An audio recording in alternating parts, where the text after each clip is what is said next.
To your top. To your top. To your top. Bouncing, baby. Bouncing, baby. Hey guys, it's Tia, and today we're here with a special guest. So who am I here with today? G Milano, we here. Yes, G Milano is in the building. Hello. Yeah. We're at Platform Studio. This is your studio, right? Nah, it's actually my home studio that I record in. Okay. So this is like the spot that I go to when I do everything. So Okay. yeah, shout out to Platform. Yes, shout out to Platform. So how you feeling today? I'm feeling good. The weather down, but we're gonna have the vibe in here. That's all that matters. You know what I'm Yes, saying? I'm excited to get into it. So you have this new single dropping. Yes. So tell me, what is the name of the single? It's called New Level, Same Devil. Okay. Yeah, New Level, Same Devil. So why did you decide to call it New Level, Same Devil? It's crazy. So the story is like basically I was in Miami and I was like having like a label meeting. It was like one of the biggest meetings of my life. And I felt like I was inspired by the whole situation of like my life changing and like going to a whole new level. Like I saw like the success, I saw like everything that was gonna happen. And then pretty much I just realized that like no matter what level you at, no matter like how successful you are, there's always gonna be things that you gotta deal with. You know what I'm saying? There's always gonna be temptation.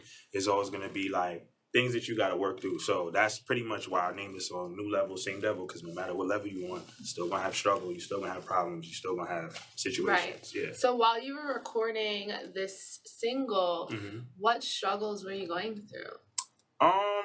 It was like anxiety / fear of success. Like, cause like they say, like with more money comes more problems. With more success, it comes more like, you know what I'm saying, situations. So I was just thinking about that, and that's what like got me in the mode of writing a song like New Level, Same Devil. Okay. So it wasn't really a struggle at the time. It was just me like foreseeing what's about to happen. Oh, okay. Yeah. So as you level up, exactly, you see that there's going to be more issues and obstacles. Because then you like a lot of times people talk about, when you level up, you can't trust people because people start wanting you for certain things. You know what I'm saying? Even family members will switch on you. So it's like you just gotta always like keep God first, keep God close, and just be mindful of your surroundings. Be mindful of the people that you have around you, because people have ulterior motives. Right. So you mentioned like anxiety. So not too many people like to talk about like their emotional barriers and struggles. Yeah. So how are you able to like cope with like that anxiety? I pray a lot. Like prayer is my meditation. So every day I wake up, that's the first thing I do. Just pray, affirm to God, like thank you for this day, God, like guide me. Everything's gonna be okay. But you have to have a strong emotional connection with yourself and God. You know what I'm saying? Because a lot of people don't take the time out to talk about stuff like that because they just go through the motions. They get on their phone when they wake up, get on Instagram, and that just causes more anxiety. That causes more stress. So that's something that I try to train myself to do. Is like first thing I do when I wake up is just meditate, talk to God, pray, and get ready for my day. That's literally what I do.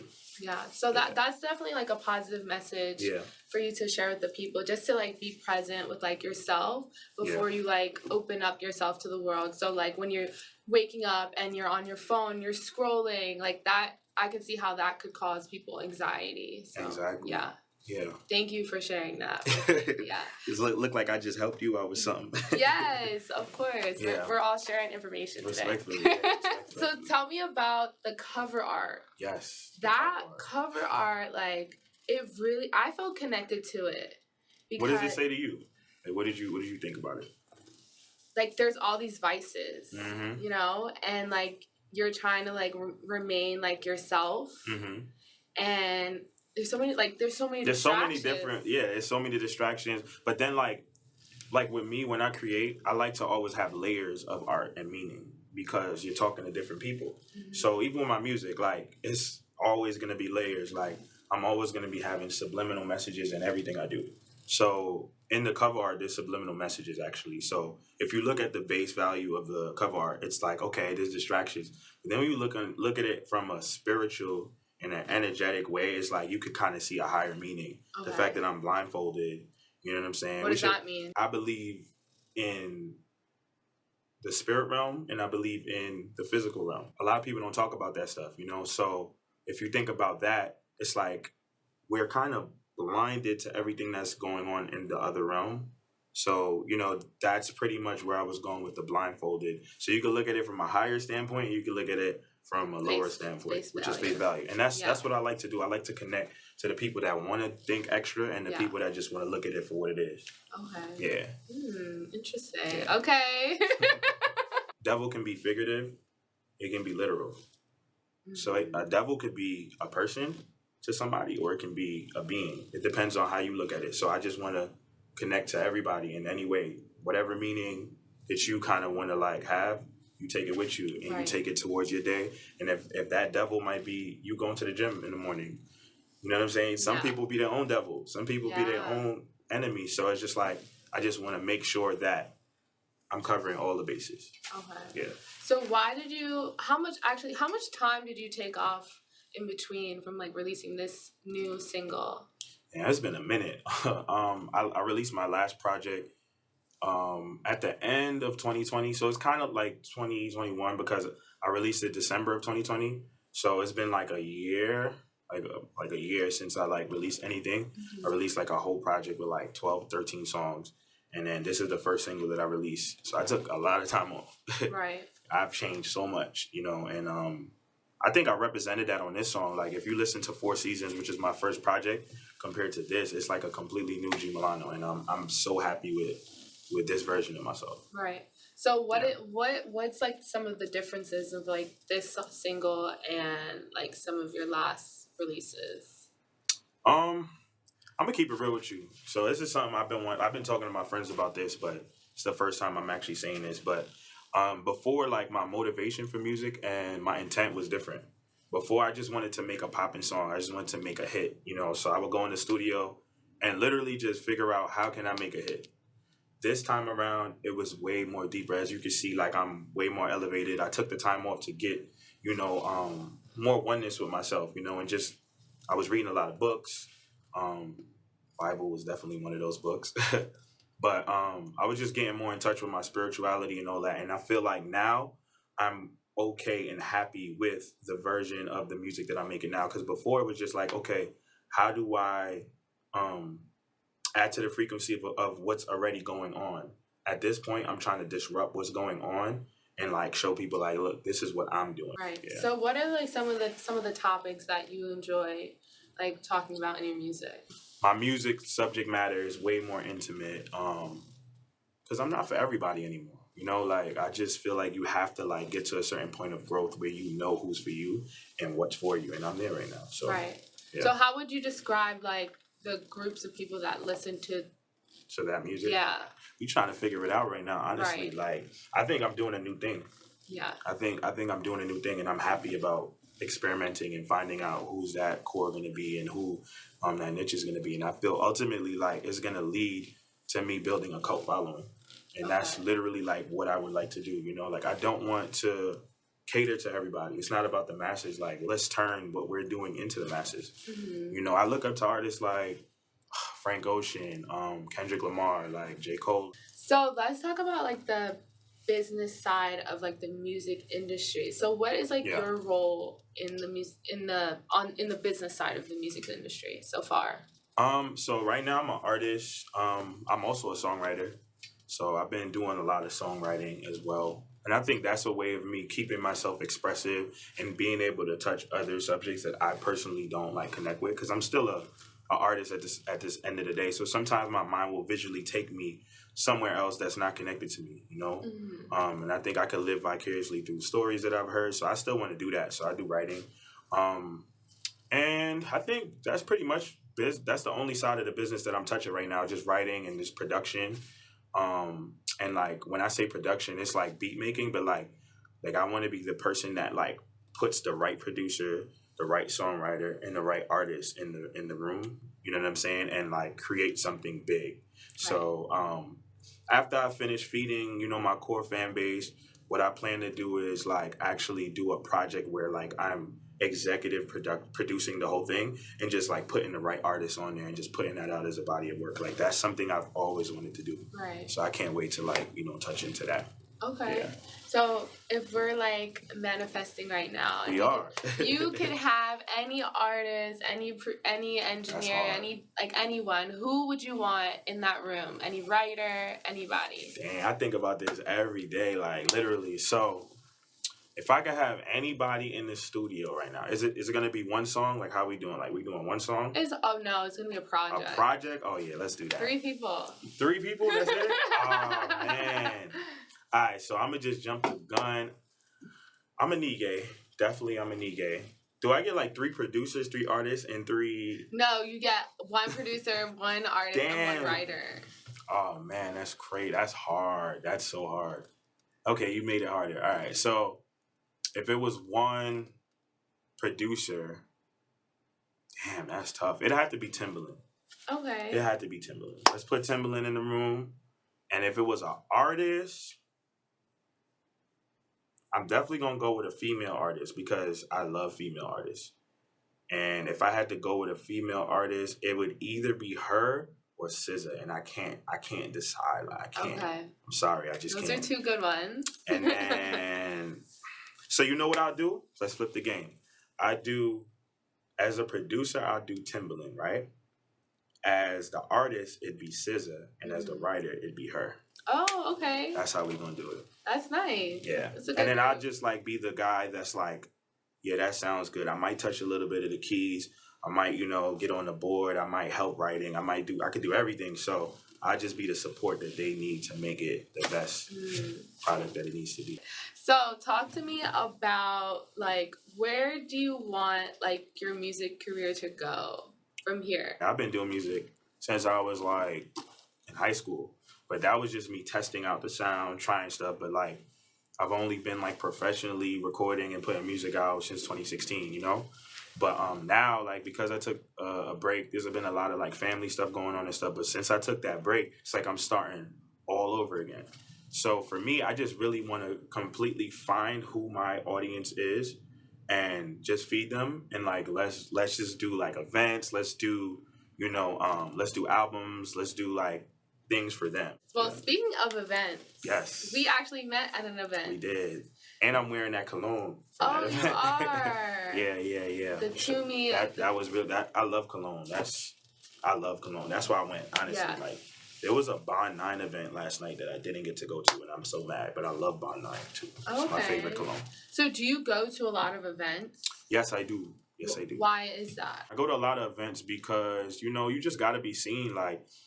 You have to be seen once, because when people don't see you, they feel like you're not doing anything. You could be in the studio all day, but not all of us is a Kendrick Lamar that we could just disappear and just reappear and then people care. You know what I'm saying? Like, you got to keep people seeing you active. And another reason on the back end of that is just networking.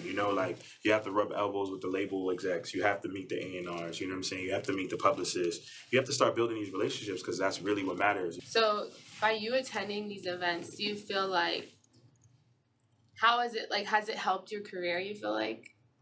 It's definitely helped my career because I got to meet like a lot of people that I would never meet on my couch playing Xbox waiting for opportunity, So the fact that we even here is probably product of an event, all of my resources that I have as an artist is because of me meeting people outside. It's just like I don't ever sleep on how much grind you got to put in as an artist of making these appearances and just having a good balance of work and like being outside. Yeah. Because there's people that's outside that's not working, Yes.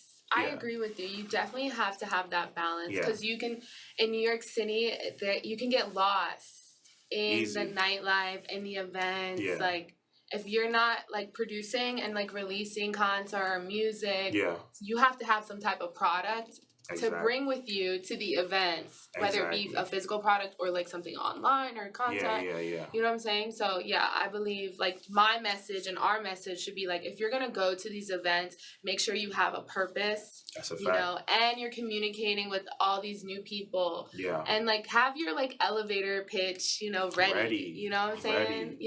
And that and when. Like, in order for you to get to that level, you have to be able to be in touch with yourself and, like, your mission and, like, what you want to achieve by going to these events. Yeah, just be careful, like, the energies that you align yourself in. Be careful with the motives you align yourself with because everybody has a different motive. So just because someone's at an event doesn't mean that you're supposed to connect with that person. Right. Like I work harder than I go out and go to these events and be seen, and just I work way harder than that. Like I'll be in the studio for like 3 days at a time, like just going crazy. So how have you been able to like get to this level? Like, did you have like a 9 to 5, or like how did you get here? So I used to have a 9 to 5. I used to be a teacher. Okay. For children with autism. I was doing that full time. Wow. And that was a grind too, because even when I was doing that, I was outside. I'd be like partying with Chris Brown and Trey Songz and all these people, you know, and then have to like go to work for 8:30 a.m. Right. until 4:30, and then after that, go to another event, go to the studio. Like I was doing that, but it got too much. Yeah, like it's still a grind. Like at the end of the day, like I didn't make it. Like I didn't get no big check. Like I don't have no big advance. So everything that I do is literally funded by me. Right. You know, so it's hard. It's a grind, but you just got to stick through it if you believe in yourself. Yes, and it seems like you definitely do believe in yourself. Thank you. Which is inspiring. Thank you. I read your bio, and it said that you are a New Yorker, native New Yorker, right? Yeah. So a lot of people say that like native New Yorkers, like when they come out, like the children are just like, they're tough. That is facts. You know, it's like you're as soon as you're 10 years old, like you're like already on the train and like you're making moves by yourself. Like word. So like, can you talk to me about like your upbringing in New York? Okay, so I'm from Brooklyn, originally, and yeah, Brooklyn was not the same Brooklyn I know now. Like this is like the Williamsburg. I don't even remember there being a Williamsburg when I was like younger. Like I don't even remember that. It was just straight Flatbush, Bed-Stuy, Brownsville, Canarsie, East New York, Red Hook. Bushwick maybe was there. I don't know. I never used to touch those sides that much, but like that was it for Brooklyn, and it was all hood. Right. Everything was hood. So like me, my upbringing, like I came from the hood. You know, I used to be in Flatbush, so that's my hood. And my pops lived in Brownsville, so I had both, like the best of both worlds. And my mom moved to Bed-Stuy, so I was moving all around. I had Canarsie, so I was moving all around Brooklyn, and everywhere I went was the hood. It was never an escape. So, just being like coming from that environment, you're way more tougher, and I'm so happy that I experienced it though, because I have the grind mentality to the point where like there's certain times where like if I need to do a video, I'm okay with not eating for like a few days. Like that's the struggle and the grind I came from. Not saying that I'm in that still, but it's like the mentality of like, listen, like whatever it takes, that's what it takes. You know what I'm saying? Like if I gotta eat ramen noodles for a week to pay for this PR person or do whatever, like let's do it. Like that's like a lot of people have a silver spoon and they won't be able to like figure out hardships. My mom's was a single mother. Immigrant. My dad is definitely an immigrant too. So West Indian parents. Yeah. Okay. And so growing up in that culture of like being from the West Indies, how has that like impacted your music that you create today? Or does it impact your music? It does. I mean, I've done dancehall songs, and I'm able to cross over and do like Afro beats. I have an Afro beats record coming soon. So like it definitely opened me up to the world more. You know, I feel like I'm an international artist. You know, my first song Company was an international hit. Like it was all over the Caribbean being played. Like, but both of my brothers and my cousin, they're DJs. So I grew up listening to them playing music, and like they were playing all like the Vibes Cartel and you know, the Beanie Man and all that. So I had the vibes early, you know. So I think it had a lot to do with my path musically for sure, and it will come up more. Right. Yeah. So with production, like how did you get into like production of the music? Like how did you learn about it? Okay, so I used to go to my aunt is the realest. Like she was the one family member who like will put you in shit like to make sure you excel. Like she put me in swimming lessons. I don't know how to swim still. What? Fun fact. Yeah, she put me in swimming lessons. I don't know how to swim. But she put me in this program at Brooklyn College where it was a music program. And they used to teach us how to produce and shit, like record, all that. Oh, wow. So I learned how to do all of that shit there at Brooklyn College. It was called Brooklyn College Arts Lab. Okay. So I learned how to like, they had like Mac computers. And I ain't have no damn Mac when I was younger. Like, right. At what age did you go to this program? I was like from high school, 14. Wow. Yeah, 14, 15, 16. And yeah, 17. Yeah, 17. Mm-hmm. And then I graduated, and then like I took everything I learned there, and my mom bought me my first home studio. She bought me my own Mac. I saw everything I needed, so I just got everything that I saw in the studio.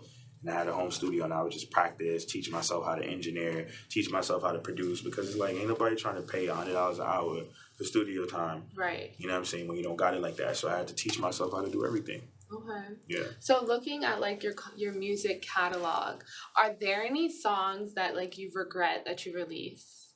Regret? Hell yeah. Man, I had to take down mad songs on my YouTube the other day. Like it's crazy. Why? Because they sound crazy. Like. So tell me how you got this name G Milano. So my name back in the day was different. It used to be G Baby. G Baby. Yeah, I was a little kid. I was trying to join my older cousin's rap group because they was rappers, and they was in high school, and I was in like middle school, like really young. So I was trying to be down, and my cousin was like, "Yo, I'm gonna call you G Baby." He got it from that movie Hardball. Oh, you saw Hardball? Yes. Okay, cool. So Hardball, G Baby was the kid that died. You feel me? So he gave me the name G Baby because my name is Gavin. That's my first name. Okay.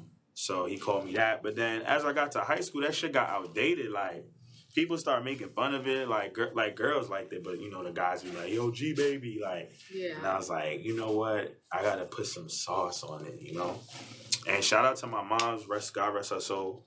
My mother used to have me fly in high school, though. Like, you know, like, she would have me wearing shit that, like, people didn't have. Like, I would wear a lot of Prada, like, but not Prada shoes, like Prada shirts. Mm-hmm. And I always remember when she brought home the Prada stuff, it had Milano on it, like Prada Milano. Right. So I would see that, and I was like, that's fly. So I put that with my name, G Milano. Oh. And then I remember buying my first pair of Pradas for myself, going to the Prada store, and I just felt connected to the brand.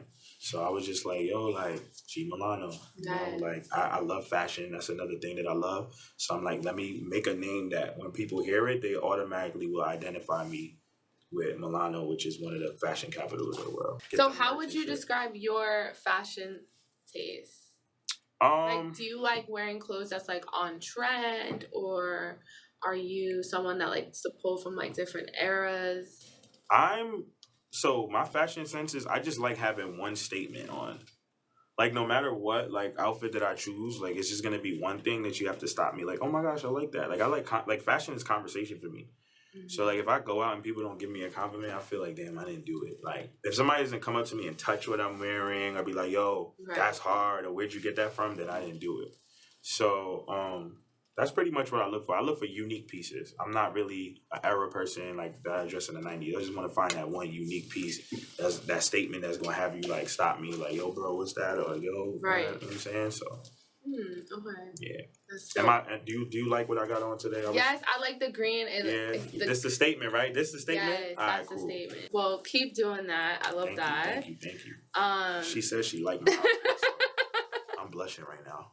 I'm good. Yes. So when can we expect like a music video or visual for this new song?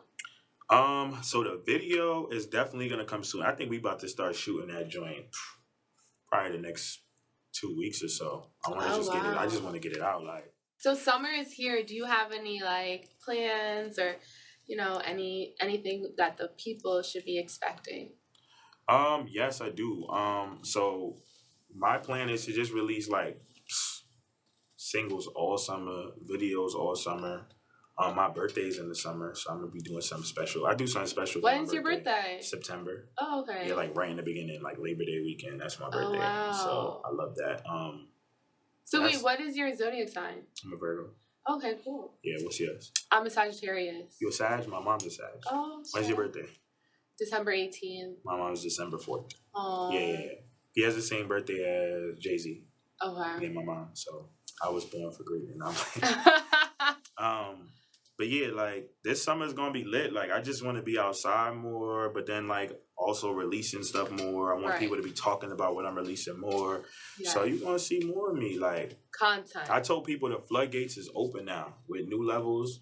The floodgates are open. Like we ain't stopping. Like I want people to be like, yo, you gotta chill. Right. And when they see me, I need them to be like, yo, you're working too hard. Like you gotta chill. Like, yes. Well, also make sure you're taking time for yourself too, as I know, like just living in New York, that you're always on like a constant like, you know, hamster wheel, going to all these events and partying and, you know, that's true, making and creating content. That make sure you take that time for yourself and like, you know, recover from all those nights, those long nights, those long days. I've been doing like it's funny that you say that because you're definitely right. Yes. And I've been doing that. So like one thing that I've been doing recently is playing video games, and that's my thing, like to chill. It felt good because it's like I felt normal again. It was like, all right, like I'm just chilling, lounging around, playing video games. So I've been playing a lot of 2K and just chilling. Like. Okay, one thing that I want to ask you though, last question. Mm-hmm. What is your skincare routine? Yo, that's mad funny. Because your skin looks good right now. I get that question all the time. Like, honestly speaking, I don't do anything to my skin, and it's embarrassing. The genes. Yeah, it's genetic, but it's embarrassing because I probably should. I always tell people that I feel like it's gonna catch up one day. I feel like I need to like probably start exfoliating more and doing all that. I try, but I'm not consistent. Yeah, I feel like you could be a partner with like a Fenty. That's what I want to do. Like, if you start, you know, like doing little videos, I could see it for you. That's what I want to do. Let's manifest that. Yes. Let's ask God for that one. Yes. You know what I'm saying? Like, let's really do that. Yes. Well, do you have any last words for the people out there watching? This interview was fun. It was dope. You know, it's been a while since I've done an interview.